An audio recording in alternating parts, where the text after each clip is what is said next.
A Little Spot of Patience, a story about how to enjoy waiting, written and illustrated by Diane Alber. Hi, we are Patience Spots. We are here to help you when you have to wait. We all know that waiting is not easy. Everyone has a patience spot, and you want it to grow as big as possible. So it's important that you train it every day. The bigger it becomes, the better you'll be at waiting. You might even enjoy it too. You can make waiting fun, the boy said. How can you do that? Said the little girl. Let's find out. There are a lot of situations that require patience. Some things you may only wait 1 minute for, and other things you might need to wait years for, like that big apple tree. That's why it's good to start training your patience spot right away, so you can enjoy all of the time you have to wait. So see the patience spot? That's him right here. He's yellow. He's watering the trees, but it takes a really long time for the tree to grow up big and strong, and that can grow apples. So you have to wait for the tree to grow. In fact, I make myself wait when I don't even have to. Try not to eat those donuts right away. The longer you make yourself wait, the bigger your patience spot grows. Uh-oh, that's tricky. Look at those delicious donuts. Doesn't it seem like the donuts taste better than usual? It's because you just grew your patience spot. Now the next time you have to wait, it will be a little bit easier because you can see how waiting actually makes you enjoy things a little bit more.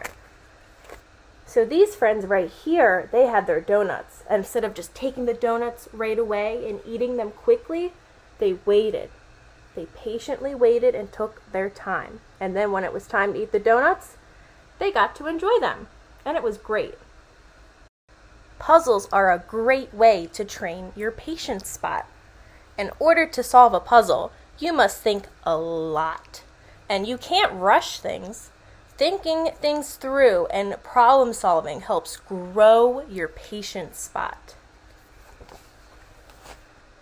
Coloring is another great way to train your patience spot. It helps your mind focus on something other than waiting.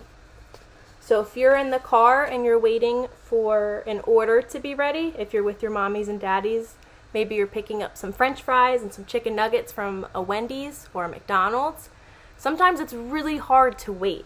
So maybe if you're in the car, you could get a coloring book and color, and it can take your mind off of waiting for what you want. Creating any type of art can help train your patience spot.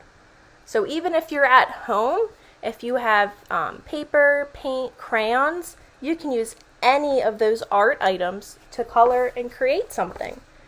When using paint or glue, you have to wait until it dries to touch it.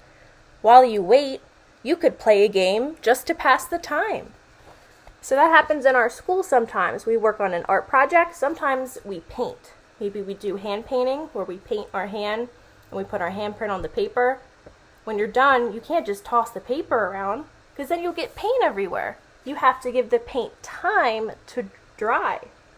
So if you're waiting, it looks like these friends picked up some cards and they're playing a cool card game while they wait for their artwork to dry.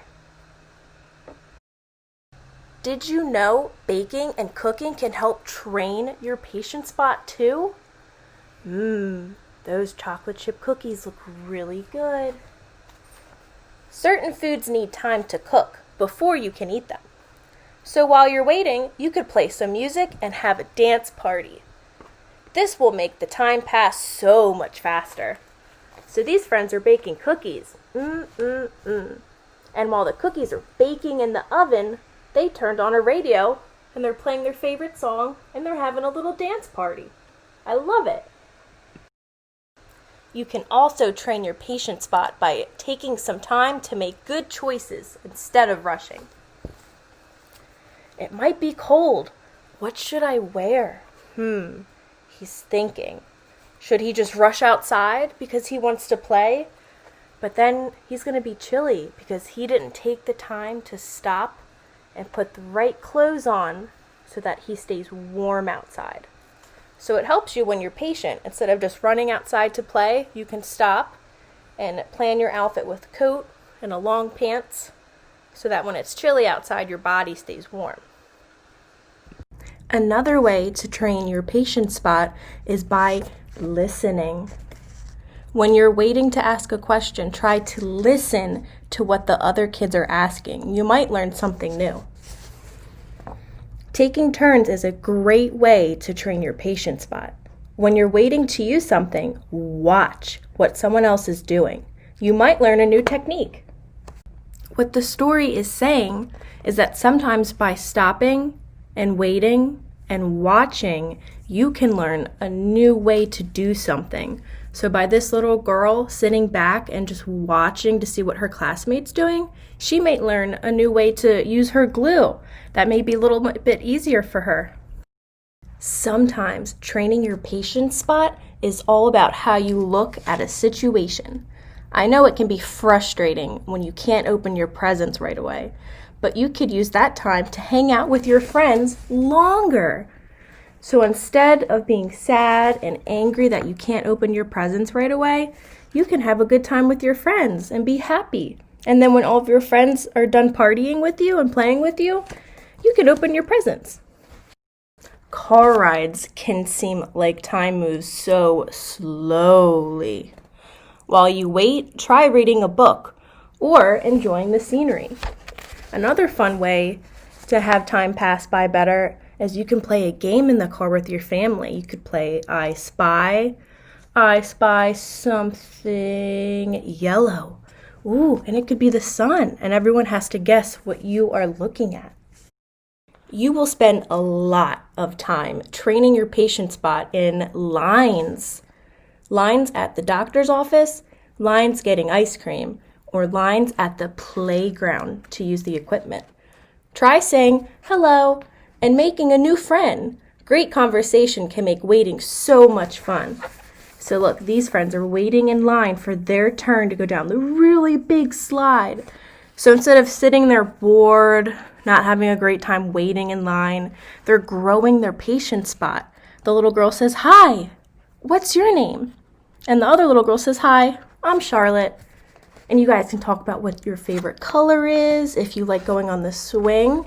And by the time you're done talking to your new friend, it'll be your turn to go down the slide. Sometimes waiting in line may seem boring. So that's at the doctor's office. So you could even talk to someone, read a book, or color while you're waiting at a doctor's office or a store. When you are bored, it can make you feel irritated. But did you know you were choosing to be bored? Instead, choose to find your peaceful spot. So this is our patient spot. He's yellow, and he grows every time we wait. And this green spot is our peaceful spot. See, this little girl, she's angry. It's red. She's grumpy. She's mad and irritated that she has to wait in line. But this little boy is being very peaceful. He's just thinking and waiting for his turn. Or you can choose to be creative while you're waiting in line. I have a little trick that is so much fun. Repeat after me. Don't look at patience as a daunting chore.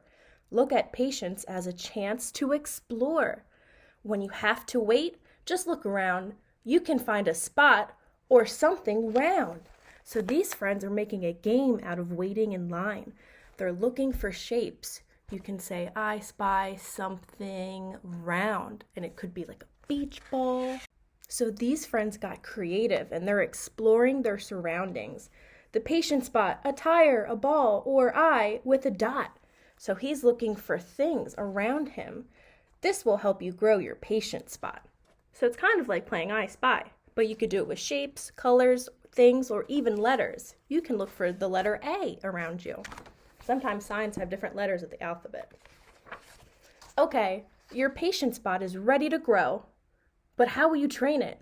I made this fun scavenger hunt of questions to help you. So the story made a different little scavenger hunt. So if you're at the doctor's office, you can cross off things that you find, like a pen, a TV, something red, or you can look for different numbers and letters around you. These are really cool ideas. Or if you're at a restaurant, you can see who can find a fork, a crayon, a window, a hat, something round, or a lemon. Well, this looks like fun. You guys should try this at home with your families.